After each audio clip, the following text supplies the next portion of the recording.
तो वास्तविक संख्याओं का वर्गीकरण हम लोग देखते हैं फ्लो चार्ट की मदद से।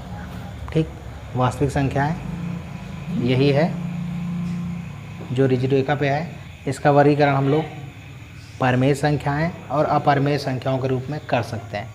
परिमेय संख्याओं को फिर से अगर हम लोग वर्गीकृत करें तो बहुत सारी तरीक़ों से कर सकते हैं। ठीक, सबसे पहले हम इसको करेंगे पूर्णांक के रूप में।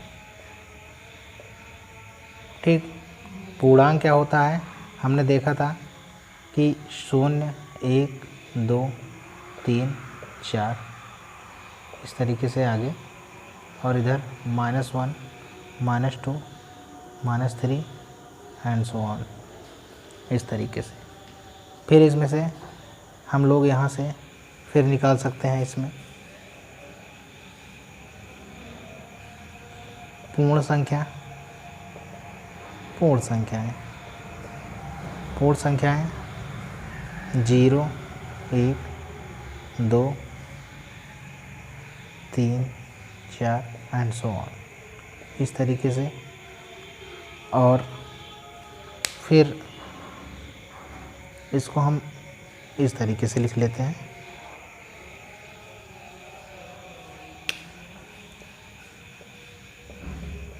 पूर्ण संख्याएं और फिर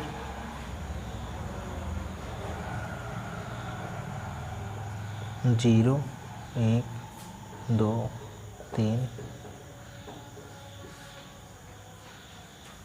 4 एंड सो ऑन। फिर इसमें आ जाएगा आपका प्राकृतिक संख्याएं। प्राकृतिक संख्याएं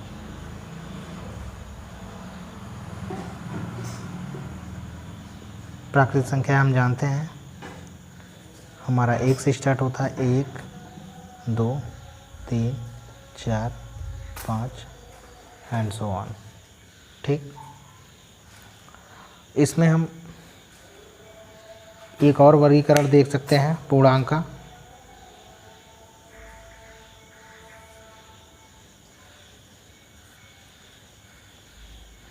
पूर्णांक का एक और वर्गीकरण हम लोग क्या देखेंगे, वर्गीकरण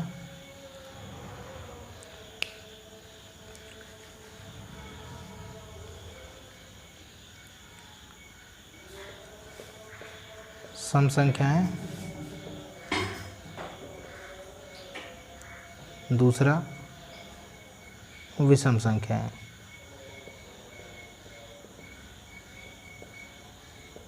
तो सम संख्याएं क्या होंगी, वे संख्याएं जो 2 से विभाज्य होंगी। तो 2 से विभाज्य 2, 4, 6, 8 एंड सो ऑन, और इधर 0, -2, -4, -6 एंड सो ऑन।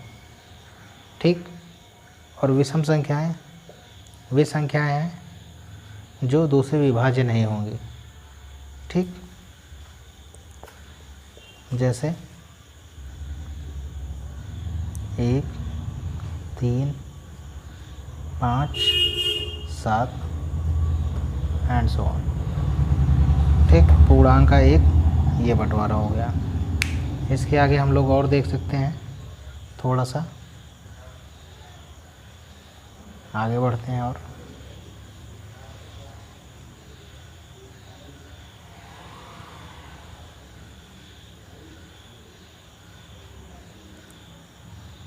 इसके बाद परिमेय संख्या में ही हमारा था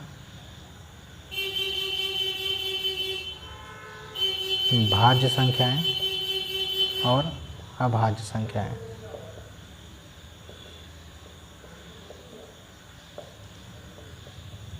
ठीक, भाज्य संख्याएं वे संख्याएं थी जो स्वयं व 1 के अलावा अन्य सभी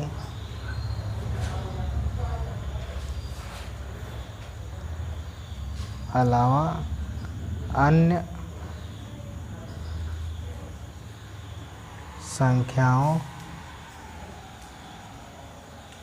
से भी भाज्य थी। और ये क्या था? ये था स्वयं व एक से विभाज्य। ठीक। होने वाली संख्याएं, होने वाली संख्याएं। इतना हो गया था, इतना हम लोग सीख चुके हैं। और यहाँ पर हम जान चुके थे क्या कि एक जो संख्या एक है वो ना तो भाज्य है और ना ही अभाज्य है। ठीक। संख्या एक ना तो भाज्य है ना ही अभाज्य है। यहाँ से इतना हम लोग सीख चुके थे। इसके बाद हम लोग आगे बढ़ते हैं, देखते हैं कि परिमेय संख्याओं का वर्गीकरण हम लोग देख रहे हैं किस किस तरह से हो रहा है। अब यहाँ पर हम लोग थोड़ा सा ये देखेंगे कि परिमेय संख्या और अपरिमेय संख्या में जो मुख्य अंतर है, 2-3 अंतर हम लोग उसको लिख लेते हैं। ठीक। परिमेय संख्या को हम लोग P/Q के रूप में लिख सकते हैं, जहाँ पर Q नॉन जीरो होगा और P और Q, P व Q पूर्णांक होंगे, पूर्णांक होंगे। इसे P/Q के रूप में नहीं लिखा जा सकता, के रूप में नहीं लिख सकते। तो सबसे पहला अंतर ये हो गया। ठीक है। दूसरा अंतर हम लोग देखते हैं कि ये या तो शांत होता है, ठीक, या फिर अशांत आवर्ती होता है। अशांत आवर्ती दशमलव के रूप में होता है। दशमलव, इसका दशमलव रूप। ठीक। जब हम P/Q को हल करते हैं, जैसे शांत में जो था हमारा क्या था, 1/2 था, 1/4 था, 1/5 था, 1/10 था, 1/100 था आदि। जबकि अशांत में हमारा क्या था, 1/3 था, 1/7 था, 1/6 था, 1/9 था। ये था हमारा। ठीक। अशांत आवर्ती दशमलव। तो दूसरा ये क्या होता है, ये अशांत होता है। क्या होता है? अशांत होता है। ठीक ना। और अनावर्ती होता है, अनावर्ती दशमलव होता है, दशमलव। ये शांत होता है या फिर अशांत होता है, और अशांत के साथ आवर्ती भी होता है, क्योंकि हम 1/3 को 0.333 लिखते हैं। 1/6 को हम लोग 0.166666 लिखते हैं। जबकि इसमें क्या होगा, अशांत अनावर्ती दशमलव में यहाँ पर होगा 0.01 001 0001 00001 एंड सो ऑन। ठीक। ये ना तो शांत ही हो रहा है और ना ही आवर्ती हो रहा है एक निश्चित समय अंतराल के बाद, क्योंकि 0.1 के बाद 0.1 नहीं आ रहा है, फिर 0.01 आ रहा है, फिर गैप और बढ़ जा रहा है 0.001, फिर 0.000, इस तरीके से गैप बढ़ता जा रहा है और निश्चित अंतराल पर आवर्ती नहीं हो रहा, इसलिए उसे अनावर्ती बोल दिया गया। अशांत अनावर्ती दशमलव, 2 अंतर हो गए ना। ठीक। यहाँ पर कोई दिक्कत नहीं है। चलिए हम लोग और आगे बढ़ते हैं। इसके बाद हम लोग यहाँ देखेंगे कि इसके थोड़े से उदाहरण हम लोग और देख लेते हैं। इनको हम लोग ऐसे लिखते हैं, तो इनको कैसे लिखेंगे, यहाँ पर जितना भी हमारा वर्गमूल 4 हुआ, वर्गमूल 9 हुआ, वर्गमूल 1 हुआ, वर्गमूल 0 हुआ, ठीक है, वर्गमूल 16 हुआ, या फिर घनमूल 8 हुआ, ठीक, चतुर्थ मूल 16 हुआ। चतुर्थ मूल देखिए यहाँ पर 4 लिखा है, 16, चतुर्थ मूल 16 हुआ, ठीक ना। चतुर्थ मूल 16 का मतलब 16 को हम लोग अभाज्य गुणनखंड जब करेंगे तो 2 8 जा, 2 4 जा और 2 2 जा। यहाँ पर देखिए 16 का अभाज्य गुणनखंड क्या हुआ, 2 गुणे 2 गुणे 2 गुणे 2 हुआ ना। अभाज्य गुणनखंड का मतलब ये हुआ कि इसका प्राइम फैक्टर 16 का, इसका मतलब ये हुआ कि 16 का अभाज्य गुणनखंड हम लोग तब तक करेंगे जब तक कि इसके फैक्टर में, गुणनखंड में सारी संख्याएं, सारे फैक्टर अभाज्य संख्याएं ना आ जाए। देखिए 2 2 2 क्या है, 2 अभाज्य संख्या है, सबसे छोटी अभाज्य संख्या है, ठीक।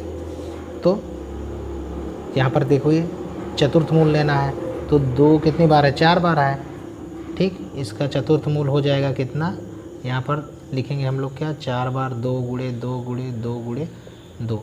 अब चूँकि यहाँ पर जब वर्गमूल होता है 2 का जोड़ा होता है, यहाँ 4 है तो 4 का जोड़ा बनाएंगे और ये लिख देंगे हम ऐसे, ठीक।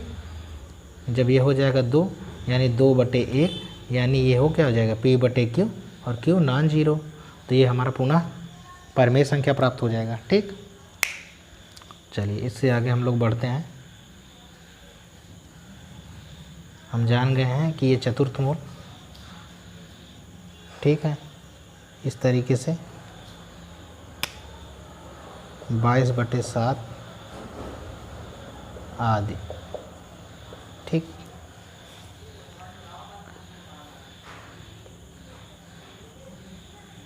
यहाँ पर हम लोग लिखेंगे वर्गमूल 2, वर्गमूल 3, वर्गमूल 5, घनमूल 2, घनमूल 3, घनमूल 4, ठीक है। देखिए घनमूल 4 लिखें हम लोग, तो घनमूल 4 का मतलब क्या होगा कि 4 का प्राइम फैक्टर करें हम लोग, ठीक ना। 4 का प्राइम फैक्टर का मतलब होगा कि अभाज्य गुणनखंड, तो देखिए क्या आएगा, 2 गुणे 2 आएगा, ठीक ना। 2 दूना 4 होता है, लेकिन यहाँ पर हम जब घनमूल बनाते हैं तो करते क्या है, हम लोग 3 का जोड़ा निकालते हैं बाहर। जैसे घनमूल 8 देखिए क्या होगा हमारा, घनमूल 8 को हम लिख क्या सकते हैं, 2 गुणे 2 गुणे 2। तो यहाँ पर जब 3 लिखा है तो हम 3 लिखेंगे बाहर और इसके आंसर में 1 यहाँ पर लिख देंगे, 2, 1 2 यहाँ से बाहर चला जाएगा, तो ये आंसर हो जाएगा। और 2 हो गया तो 2/1 हो जाएगा, 2/1 क्या होगा हमारा, P/Q के फॉर्म में हो जाएगा, यानी परिमेय संख्या कहलाएगी, ठीक। लेकिन घनमूल 4 परिमेय संख्या नहीं कहलाएगी, ठीक है। इसी तरीके से घनमूल 5, और बीच में हमारा क्या हो जाएगा, बीच में हमारा यहाँ पर हम लोग पाई भी लिख सकते हैं, ठीक है, आदि। तो कुल मिला के हमें ये समझ में आया कि ये वर्गमूल 2, वर्गमूल 3, वर्गमूल 5, घनमूल 2, घनमूल 3, घनमूल 4, घनमूल 5, पाई आदि, इन सब को जब हम दशमलव रूप में लिखेंगे तो दशमलव रूप इनका अशांत अनावर्ती रूप में आएगा, जैसे इसका आ रहा है, मतलब वो ना तो शांत होगा ना ही आवर्तित रूप में आएगा, ठीक है। या फिर इसी को हम दूसरे तरीके से लिख सकते हैं क्या, कि देख लेते हैं थोड़ा सा, क्या लिख सकते हैं हम लोग। यहाँ पर जितने भी वर्गमूल हैं, घनमूल हैं, चतुर्थ मूल हैं, या जितने भी मूल हैं वो सब क्या है, इसके अंदर जो लिखा है वो परफेक्ट स्क्वायर है या परफेक्ट क्यूब रूट है ना, ठीक। चलिए लिख देते हैं हम लोग, मतलब समस्त पूर्ण वर्ग, यहाँ पर 4 क्या है, पूर्ण वर्ग संख्या है, 9 क्या है, पूर्ण घन संख्या है, 1 क्या है, पूर्ण वर्ग संख्या है, 0 क्या है, पूर्ण वर्ग संख्या है, ठीक ना। यहाँ पर हम लोग ऐसे क्यूब रूट 0 भी लिख सकते हैं, क्योंकि 0 को क्यूब रूट 0 का मतलब क्या हुआ कि 0 गुणे 0 गुणे 0 3 बार लिखो, जितनी बार उतनी बार चाहो लिख लो, और यहाँ से 1 निकाल के बाहर लिख दो, है ना। तो पूर्ण वर्ग हो सकता है, पूर्ण घन हो सकता है, ठीक है ना, या पूर्ण चतुर्थ मूल हो सकता है, चतुर्थ मूल,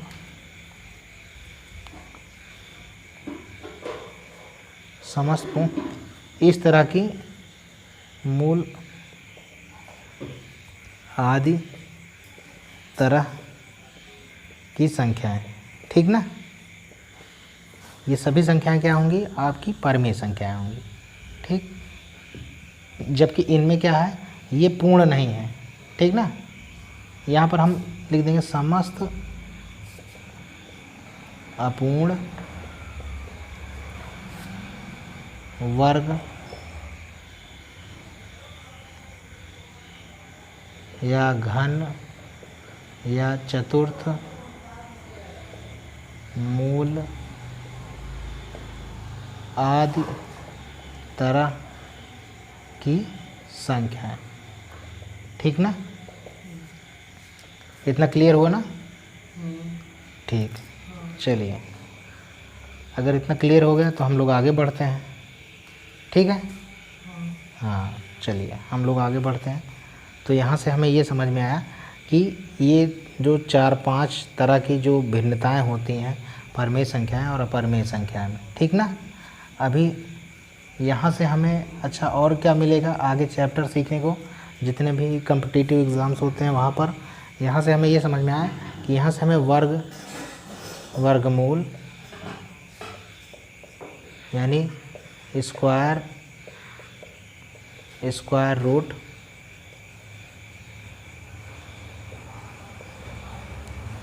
घन, घनमूल, क्यूब, क्यूब रूट, इस तरह के सवालें हमको सिंप्लीफिकेशन यानी सरलीकरण में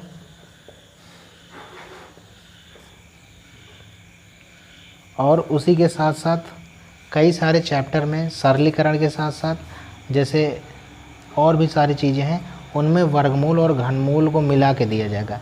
इसी के साथ वर्ग, वर्गमूल में कई सारे अलजेब्रिक आइडेंटिटीज़ होते हैं, जैसे a+b का होल स्क्वायर, ये भी क्या है, एक वर्ग ही तो है, ठीक है।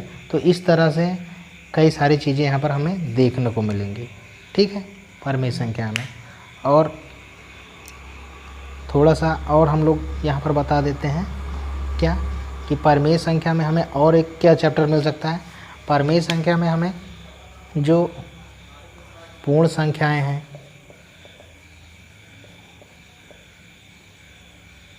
क्योंकि परमेय संख्या हमारे p/q के रूप में होते हैं, जहाँ ये इस तरीके से होता है, ठीक ना।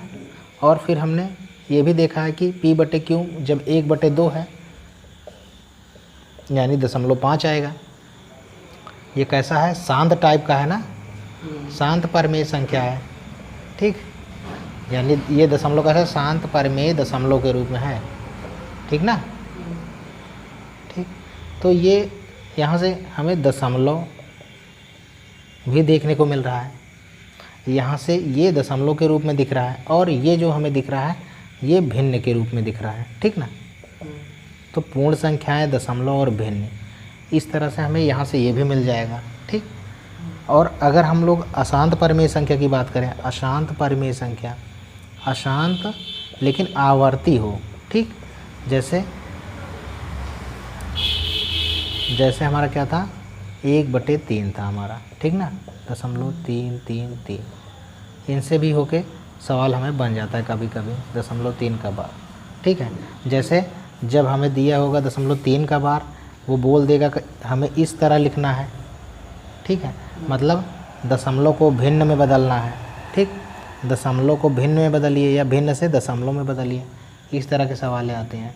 या फिर दशमलव के 2 अंक दिए रहेंगे, उनको जोड़ना रहेगा, जैसे 0.6 धन 0.5, इनको जोड़िए, या 0.6 का बार या 0.5 का बार, या फिर हो सकता है दे दे आपको 0.17 का बार में जोड़ दीजिए 0.6 का बार, कितना आएगा, ये सब जोड़ के बताइए। इस तरीके से सवाल काफ़ी बन जाते हैं। ठीक, फिर हम लोग अपरिमेय संख्या फिर यहाँ पर कम हो जाता है सिलेबस में। ठीक है, तो हम लोग इसके आगे फिर देखेंगे आगे क्या होता है।